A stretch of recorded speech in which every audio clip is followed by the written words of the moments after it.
Hey everyone, welcome to part 4 of my playthrough of Katawa Shoujo. Let's see what happens. We met Lily, we were just about to meet Lily this last time. Let's see what happens.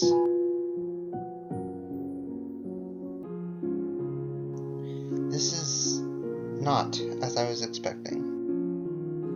I mindlessly let the door open to its full extent, taking in the sight of the solitary figure taking center stage in the otherwise abandoned room.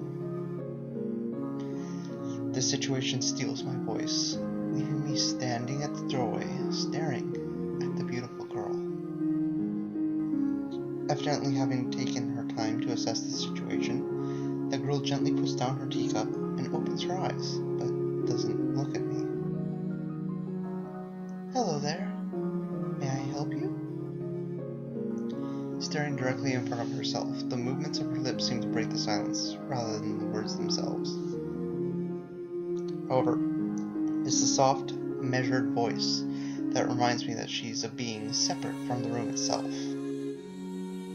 Not only is she likely the tallest girl I've ever laid eyes on, but even among the foreigners I've met, she's strikingly distinct. Hi. Sorry for intruding. I was just kind of lost. She takes a moment to formulate a response before speaking. Every action she takes feels as if it's carefully choreographed beforehand. Care to take a seat? Unexpected, considering that I'm intruding upon her. Thanks! I slowly step towards another seat opposite her, the girl resting the teacup and saucer on the wooden table in between. The way she doesn't track my movements with her head is telling. That, and the slight cloudiness to her eyes, means she must be at least partially blind, like Kenji. Come to think of it, her voice doesn't have any detectable accent either. I guess she must be half Japanese. As I take my seat, her composure takes me slightly off guard. Her air of relaxed confidence makes the silence entirely comfortable. The calming atmosphere is so very different from the student council office. I take it you're a new student to Yamaku. Yeah, I just transferred in yesterday. A distinct feeling my speech patterns don't match the formality of hers, accentuated by her restrained bow of greeting, on which I hasten to match before realizing the futility of my action. I'm Lily Sato. Pleased to meet you. Hisao Nakai. She gives a nod before gesturing roughly in the direction of her teacup. Would you care for a drink? Sure. As much as it pains me, I can't keep step with her formality in the proceedings. She gives a kind nod, taking the request in stride. Without another word, she steps off the chair and prepares a second cup of tea from a collection of supplies laid out along a shelf. A brush here, a brush there, her left hand often lightly touching the side of whichever container she's pouring into. It seems to be a process she's followed dozens of times before. As I lean sideways to see around her back, she seems to be using her long dainty finger to measure the right amount of water in the cup. It's one thing to see the different disabilities the students in my class may have, but it's quite another to see how everyone seems to adapt. Shizune and Misha have no problem working together to communicate to me, and Lily herself seems to have workarounds for problems I'd never thought of. While I feel slightly guilty about her doing the work, she seems pleased to be following the correct proceedings of the offer of preparing the drink. So, her soft voice brings me out of my silent observance. Which room were you looking for? It's not often that this classroom is visited after school. The school library. Shizune and me, I mean, some classmates told me it was on this floor. She finishes pouring water into the teacup as she nods, a small metallic tapping coming from the teacup indicating it being stirred.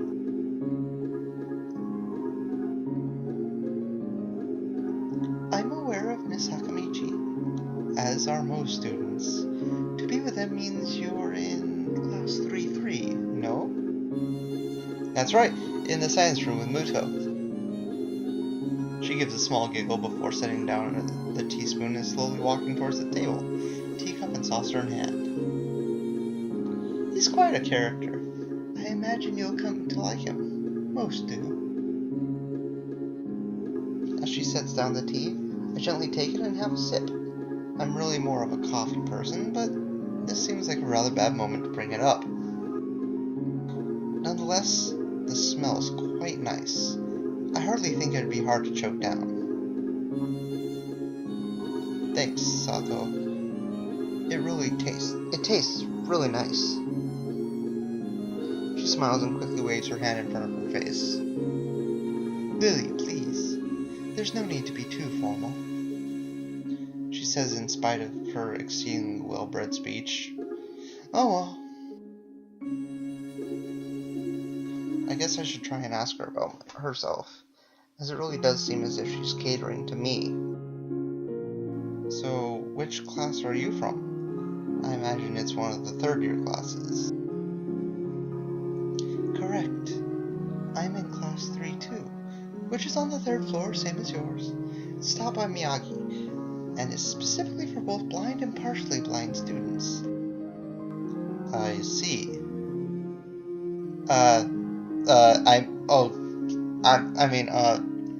Sorry. Oh dear, not again. I feel like slapping myself for the faux pas. I really do. Looking at her face, though, she doesn't seem to be the least bit put off by it. My, there's no need to change your speech on my account. Sure. Sorry, I guess I'm really showing my newness here. An environment like this would be a big change, so I can't fault you for that. While the same can't be said for everyone, many have come to terms with their conditions. Category which would include her, it seems. All too ready to jump ship from this particular topic, I segued into another. Do you come here to drink often? Drink tea often? It's a really nice place. Thinking on it, this might be her version of the place behind my school that I like to have lunch at. I come here fairly often during lunch times. My duties as class representative don't leave enough time for an official club, so Fred and I use this room for having tea. Class representative, huh? Compared to Shizune, her mannerisms seem almost completely opposite. While Shizune is blunt and fiercely driven, Lily seems relaxed and calm, almost aloof. Come to think of it, she might be useful for a less biased view of the school's clubs. What kind of clubs are there to join? The more popular ones are the track and field club, which uses the field near the school during lunchtimes, the baseball club, and the book club in the room near the library. There are also numerous small ones too, such as the art and music clubs.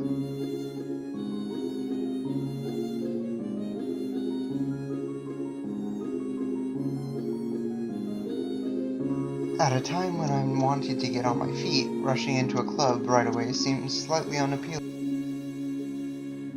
I wonder if this school shares the same rule as my old one. Is it compulsory to join a club?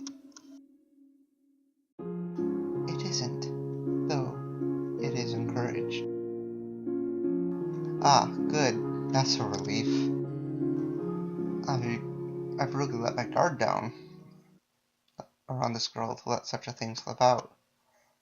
The fact seems to slightly amuse her. Well, at least she's amused. Not wanting my tea to get cold, I finally start drinking it, as Lily does the same. As I look over to the window over her shoulder, I notice the light coming into the room is distinctly orange. Even here, time doesn't stand still. Huh. Time has gone quickly. Sorry? Right, she's blind. Of course she can't see the sun setting. Wait. She's never seen a sunset. Has she? Oh, if it's a condition since birth, then yeah. She's never seen a sunset.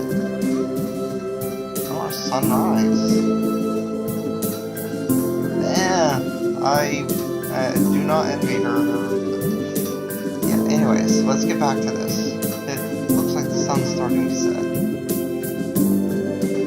It seems to come as a surprise for her. I guess she must have lost track of time too. Sorry, Hisao. I didn't mean to keep you from the library for so long. I quickly moved to a later concern. No, it's okay. The library is still open, isn't it?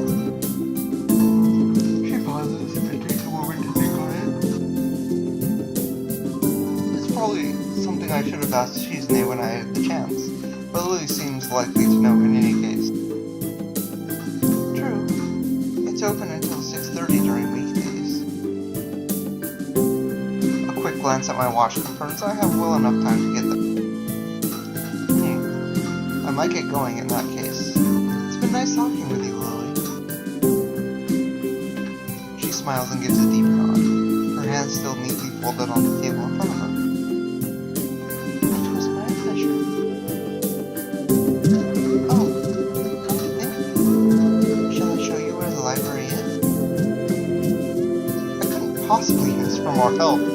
I should be able to find it alright.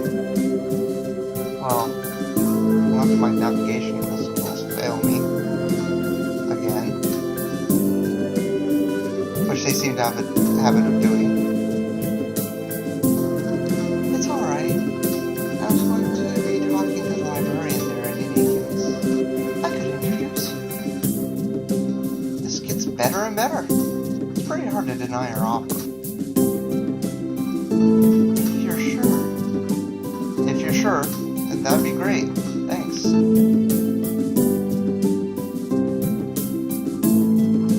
As she stands up to follow me, she takes hold of a straight, retractable cane that's been slipped in the handle of her bag on the floor.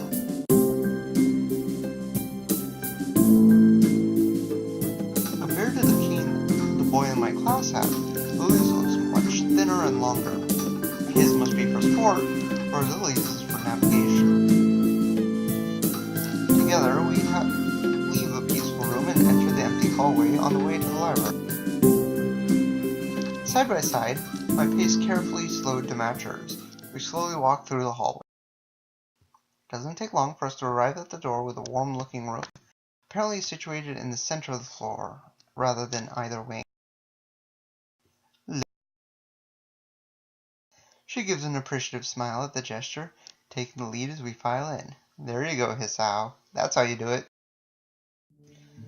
To the left is the wooden library counter, with the library proper being on the right. It easily dwarfs my old school's library, with the distinct smell of old books giving the place an almost old-world air.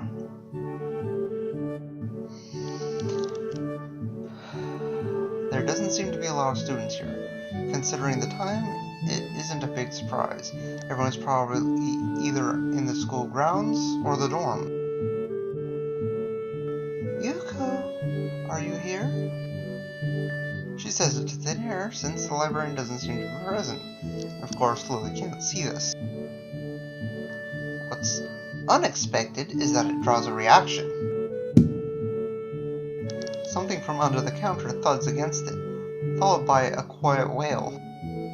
Oh. The origin, apparently the librarian, quickly crawls out and bounces up to extremely rigid attention. Hi, Lily! How can I help you? Her voice is strained in a failing attempt to sound casual, as she's rubbing the back of her head. Good afternoon. What happened just now? I heard a strange sound. It's nothing, I just hit my head. See, I dropped an eraser under my desk when I was looking for it.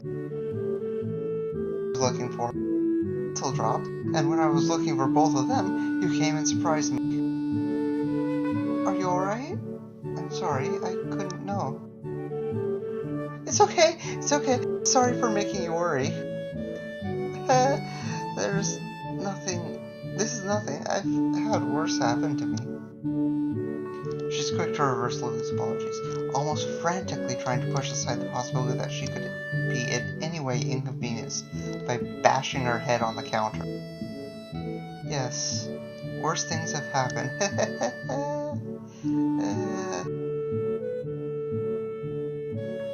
The girl fidgets with her fingers as Lily doesn't seem to drop her concerned expression, and then she shuffles some papers around the counter for no reason.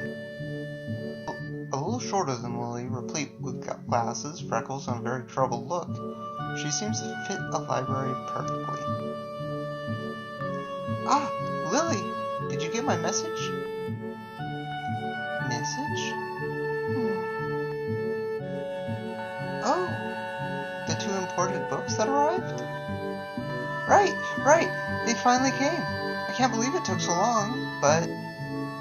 Amidst her celebrations, partially for managing to change the topic, I'm sure, she notices me from the corner of her eye and freezes on the spot when she does. Kinda like a deer in the headlights, I'd imagine.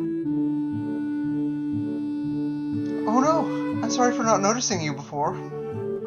I've actually had quite a few people not notice me in the middle of conversations, until the middle of conversations, so it's something I'm quite used to. Did you need to check out a book or return one? I'm sorry. The way she can so quickly shift between moods is a little unsettling. He's with me, Yuko. This is Hisao, a new student. Hisao, this is Yuko, the school librarian. Pleased to meet you. Hisao. Right. Hisao. Pleased to meet you too. Hisao. For a second, she visibly attempts to engrave the name on her mind so she won't forget. Yuko often arranges to import foreign books in Braille for me. Would you like to tell Hisao a little something about the library? Lily's innocent suggestion is met with an expression of abject terror. Please, Lily, I can't. I don't know what he could be interested in. This is just too much responsibility. How is it any responsibility at all? I don't get it.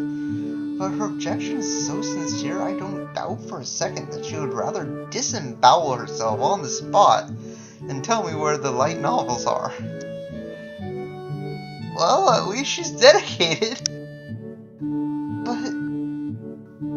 So, there are a lot of books in Braille here? I attempt to save the day by asking the first thing that pops into my head. It seems to work, at least partially, as Yuko seems to not exactly relax, but at least looks slightly less tense. Well, I think about a third or a fourth of Yamaku's library is either in Braille or audio. Makes sense, given all the blind students that would be here. If it's only that, how come this library is so big in the first place? Well, we get a lot of new books regularly because the library is adequately endowed. That's probably why. I spend more on new books than on my salary, and I have to organize and shelve all of them. It's so troublesome, and they weigh so much.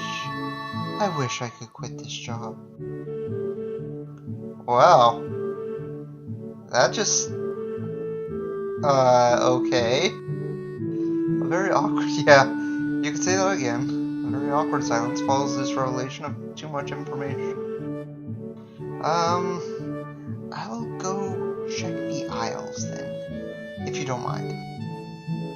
probably best for all of us if she doesn't keep talking to me. Very well. Meanwhile, Hugo, I would have those books if it's alright with you. My first impression was right. The library is surprisingly big.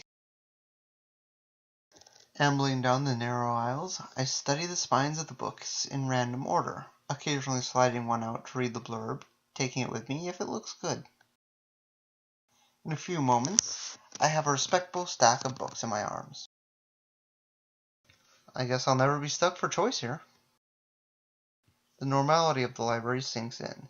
Sure, there are large print and braille books scattered throughout, but it is what it is. A library. It's as if the calm mood from the room I had tea with Lillian snuck with us in here. Unless it was here to begin with, and it snuck into Lily's room before I got there. And then when we came from Lily's room to here, it followed us, but it was already here. But then it would mean it was also already there. Huh. Something about that puts me at ease, just like before. I reach the end of the aisle and find a collection of desks set up for study or personal reading. Going a little further, though, I discover a nice quiet corner at the back. While the rest of the library has the odd student sitting at the desk, either reading or stealthily sleeping, the back is pretty much deserted. As I glance around, I see someone whom I recognize sitting on one of several beanbags. Cool, I meet another one. It's the dark-haired girl from my class, the one who snuck out of the classroom earlier. She's reading a book, keeping it close to her face, which makes her look like she's really into it. From the way she was acting today, I heard her pegged as more of a delinquent than a bookworm. In fact, her mysterious disappearance from the class raises all sorts of whys in my head. Intrigue floats slowly but surely towards the surface, and before I know it, I'm walking towards the mysterious long-haired girl. I guess there's no harm in introducing myself, as I would do with anyone else. She's a classmate after all. Walking over to another beanbag, I take a seat and lay my book beside it. The girl starts, looking scaredly up at me from underneath her fringe. This is the first time I've seen her this close. Underneath her long dense bangs, I can see the part of her face, at least a third, if not half. It's pretty badly scarred. My eyes are immediately drawn to the scars, subconsciously peeking past her hair until they meet her own eyes. For a second, I am shocked and divert my eyes to the book in her hands, before I realize that looking away probably only makes it worse. It takes too many seconds to collect myself and remember what I walked up to her for.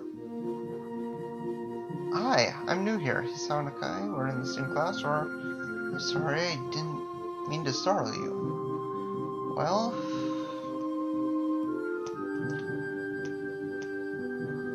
She was there when I introduced myself. So she already knows that, so me saying that would be redundant. Yeah, I'm gonna go with, I didn't mean to startle you. Sorry, I didn't mean to startle you. It's okay. The girl certainly doesn't look like it's okay, but I let it slide. So, do you mind if I sit here? She seems to be very uncertain whether it's okay or not for me to sit. Finally, she nods. Just a little. Oh, okay. I take a seat next to her, and she hides herself behind her book. Life of Pi. Never heard of it.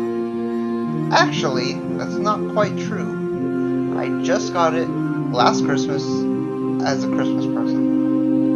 Haven't read it though. Been meaning to. Yeah. So, sorry again for startling you. I'm Hisao. She looks up from her book, stalling a little before replying.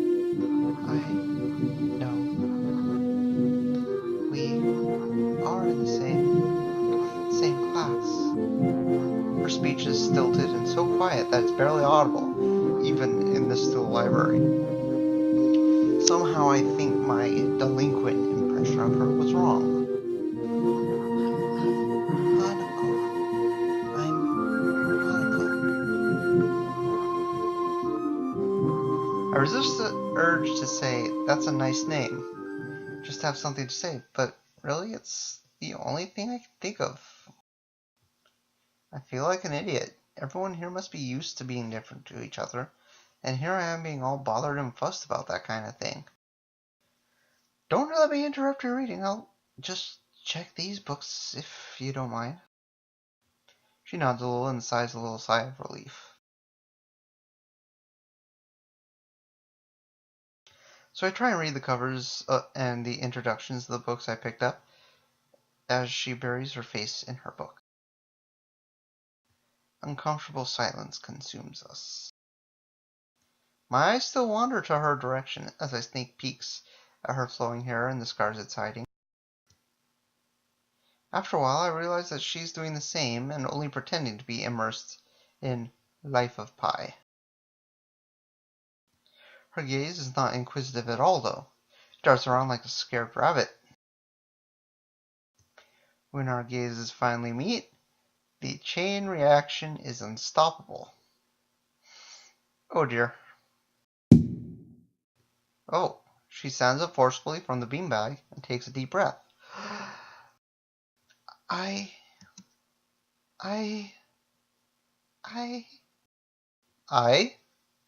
Huh? Without warning, Hanako takes off and runs towards the counter. Her hair-like takeoff catches me so off guard that I don't manage to go after her until she's a good head start. By the time I reach the counter, she's nowhere to be seen. Lily and Yuko are happily chatting away. Knowing that I won't be able to catch Hanako myself, I approach the girl. Hey, did you see notice a girl run past here? Maybe. What did she look like? Long dark hair, kinda shy.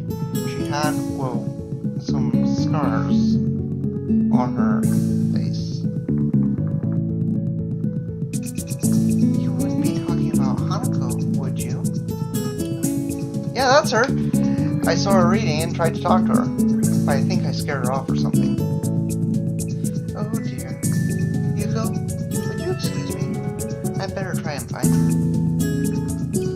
Sure. Just hold on to these until you come back. What's going on? I'm sorry, but I'll have to explain it to you some other time. Right. I'll see you later then. Lily hastily grabs her cane and hurries out of the library, leaving me alone with Yuko. I don't think I'll ever get the hang of this place. Did I do something wrong? What did you do? Nothing! I was just looking for some books and then she got this fit and ran off. The most offending thing I can think of was that I might have looked at her general direction a few times. Well, she is a very timid girl. You have to be very careful around her. She can be very jumpy, I think. And she's not accustomed to talking with other people. Isn't that a bit strange? Well, you're one to talk. You have a heart that if you talk to a girl you like too much, you have a heart attack and die. I wonder. It's just how she is, I think. Yuko doesn't sound all that convincing. Then again, maybe this is just the norm around here. Everyone has their own problems, or else they wouldn't be here. But how do I deal with these people? Forcing myself to act overly casually only makes me feel phony. Like I was supposed to be ignoring the elephant in the room. Yuko fidgets, looking like she wants to say something to that, but resists. I think it's an elephant only if you feel list. Yeah, I guess she doesn't have a very good sense of self-restraint. Makes me smile, and she blushes heavily. What? Did that sound stupid? No, it sounded really wise. I guess you're right. It's more about me than anyone else. Neither of us has anything to add, so you go fill silence by shuffling some papers around. People with papers on their desks tend to like doing that. People who have papers on their desks really like doing that. Did you find any books? I should be closing soon. I mean, this library should be closing, but I have to do it. I hope that's not too inconvenient for you. Oh, yeah, I want some books. I left them over there because I'll just go get them. I fished my stack of books from beside the beanbags where Hanako and I were sitting and returned to the counter. Wow, you read a lot, don't you? I surprise myself with that too, honestly. At least when I really think about it. I had a lot of free time earlier this year, so I just kind of started reading books to fill the time. I couldn't do much else. I see. But she doesn't say anything else, and just checks my books out for me. I guess this is what they call tact. Holding the library books with one arm, I trawl my pocket for the key to the door. A sudden sound from behind startles me, making me nearly drop the books I'm carrying, or the key that I almost managed to get into the lock. No, run! Run while you still can! Who is it? I turn around to see who is talking to me. It's Kenji. He seems to be in a friendly mood, although the light glinting off his glasses in the dark gives him a sinister look. It's just me. This makes him pause and lick his lips nervously. Who is me? I don't know anyone called me. Are you some new guy again? His voice is suddenly strained and quick. Yes, but we've met before. Yesterday. I don't think so. I remember someone who I met only yesterday. When was that? What day is today? I tried to ignore him. Is he joking, or what? Prove that we met before. You live across the hall. You're Kenji. Kenji jumps back, his eyes filled with an uncomprehending fear. How do you know my name? Damn, this can only mean one of two things. Either we have met and you were telling the truth and I just can't remember it, or you are a spy. He paused. A psychic spy. His eyes dart around me, trying to peek into my room. Well, it's hard to believe he can see anything through those thick glasses. His mood swung from friendly to manic in less than a minute. I'm not psychic. How do I know that? I'm not a mind reader. Kenji points a finger in my face, stammingly.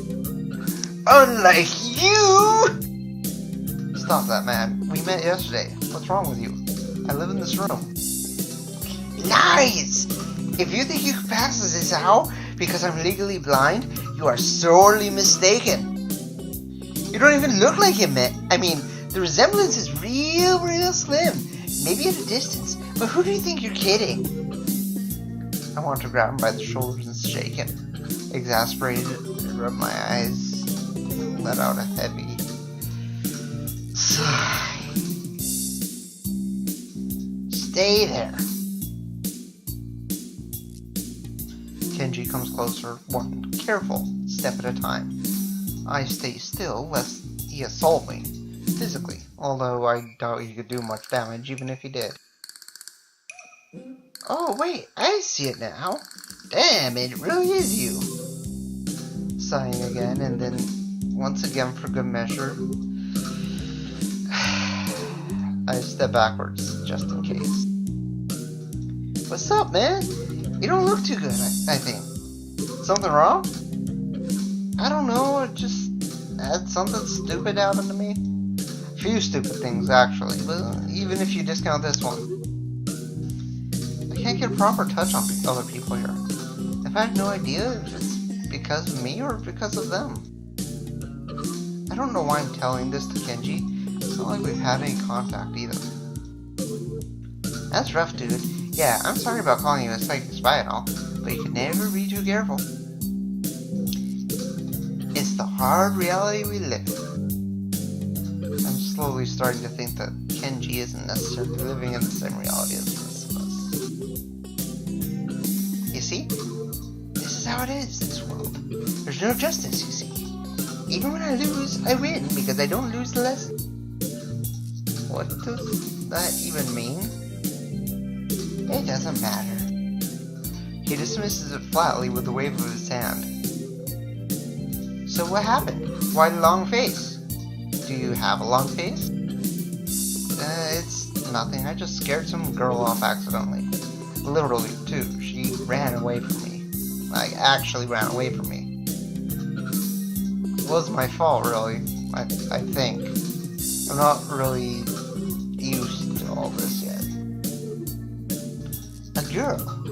A cute one? Cute? That's a hard question. She had a nice body and a really beautiful hair. But the face... I guess it could go either way. Yeah, she was cute.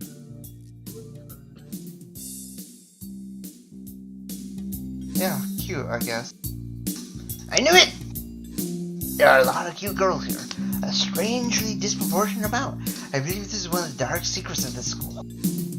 I tried to warn you, man, but did you listen? I don't remember any such warning. Dark secrets? Yes, dark secrets. Extremely dark. Like a black hole. Have you noticed that the number of girls in the school is slightly but significantly higher than the number of boys? It's like 60-40. He turns his head to the left and stares off into the distance at nothing.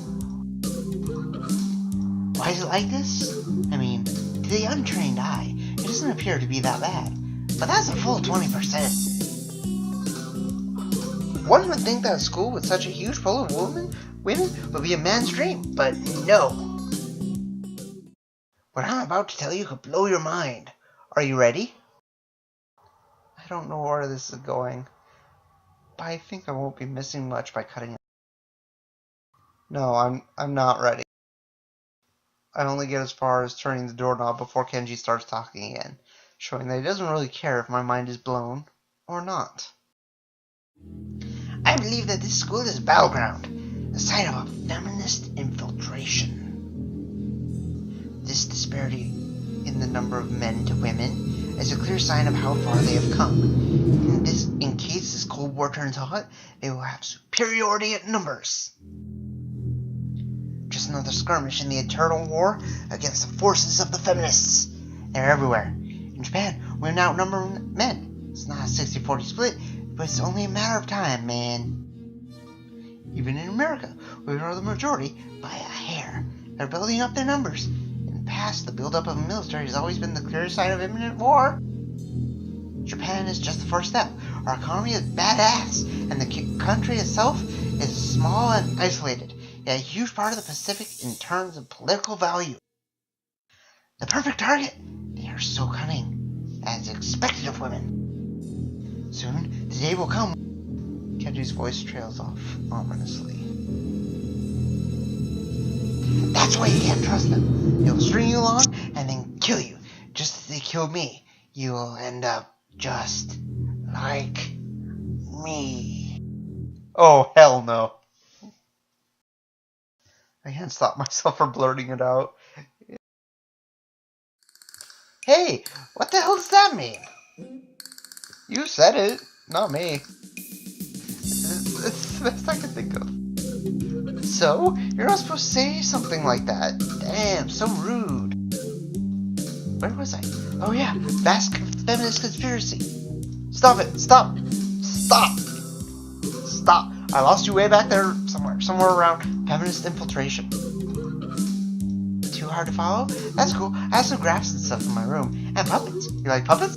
Puppets! No puppets! No! Stop!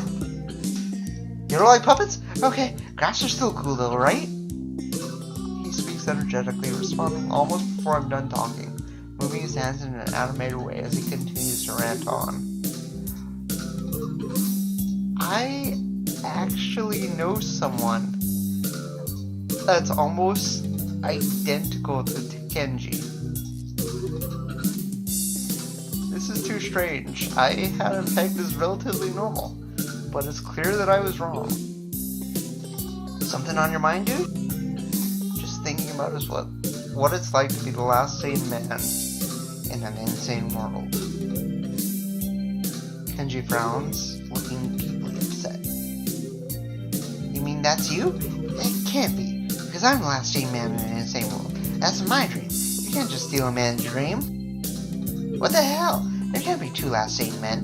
It would invalidate that whole last part. And that part's kind of important. There can only be one. Like in that foreign movie, where there could only be one. And in the end, there's only one dude left, because that was the point. Oh, Highlander.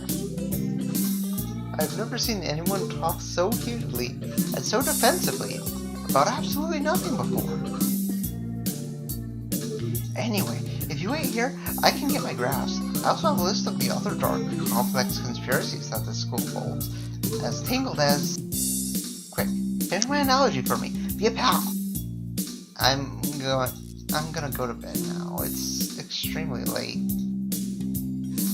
That doesn't sound like an analogy, but whatever. I like you. You seem like a cool dude. Most people don't understand what I'm talking about when I try and explain the vast feminist conspiracy to them. Denial is a terrible thing. Later. He claps me on the back, and then vanishes into his room so quickly and quietly. It's like he didn't even open the door, but instead walked right through it. Like a ghost. Ghost. I don't know if I can fully digest what just happened. So I give up and just go to my room, kicking off my shoes before falling face first into bed. It takes me some time to relax and get up so I can get started on homework. It's because the sheets are so cool and comforting against my cheeks. And it feels good just lying there, with my eyes closed. This school is like some kind of bizarre and surreal island. It's isolated on top of a mountain, and each person is stranger than the last. I just can't seem to fit in. What irony. One would think that fitting in a place that's made for people who are unfit for anywhere else would be easy. Maybe I'm trying too hard. Although I say that, it doesn't help take the edge off, and the words are left echoing off my empty walls. I guess it's not as bad as I expected, though. The place really is more of a school and less a hospital pretending it's a school than I thought it would be. If nothing else, the scenery's beautiful. I open one eye, seeing the school books and bottles of pills arranged side by side on my desktop. Maybe this place is too much like a normal school, after all. And that's where I'm going to leave it for tonight. It was very nice doing this with you all. I shall talk to you later. See you next time.